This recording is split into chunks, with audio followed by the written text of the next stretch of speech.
네트워크 730 첫 소식은 서울시 공동주택 관리 실태 연속 보도입니다. 어제는 지난해 서울자치구가 실시한 공동주택 관리 실태 조사가 전체의 6%뿐이라는 내용 전해드렸는데요.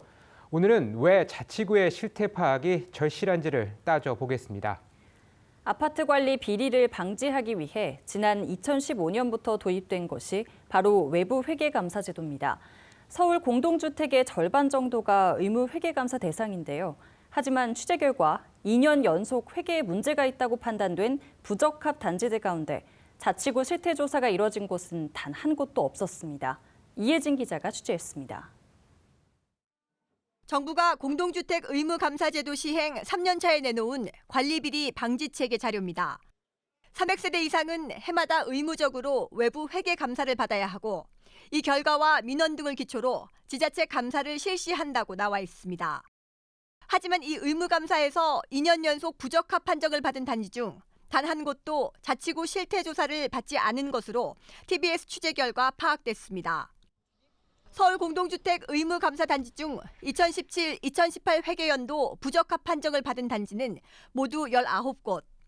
정부 방침대로라면 2년 연속 부적합 판정을 받은 단지들이 지난해 실태조사에서 우선순위가 돼야 했지만 자치구는 이 중 단 한 곳도 들여다보지 않은 겁니다. 2년 연속 부적합 의견을 받은 단지에 감사 보고서를 들고 담당 구청을 찾아가 봤습니다. 보고서의 지적사항과 문구가 반복되는데도 관련 공무원은 전혀 눈치채지 못했습니다.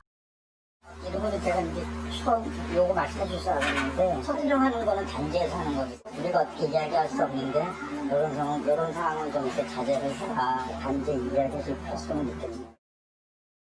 자치구의 허술한 관리는 지난해 실태조사 실적에서도 드러납니다.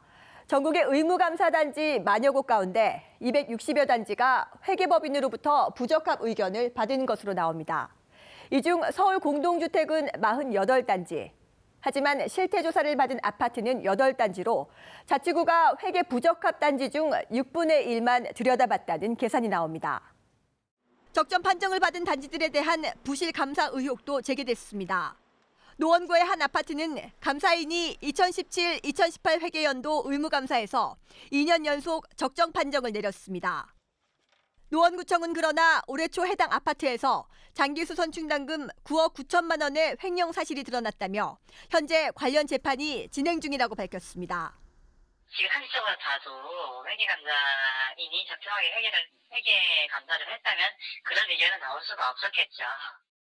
의무감사에서 부적합 판정을 받은 단지와 부실감사 의심 단지들을 걸러내는 서울시의 회계감사위원은 9명. 자치구에서 서울시에 있는 실태조사위원들을 좀 지원을 요청한다.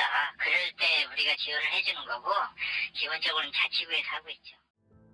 하지만 대부분의 자치구는 서울시 감사위원들을 통해 회계 분야 감사를 진행하고 있다고 답했습니다. TBS 이혜진입니다.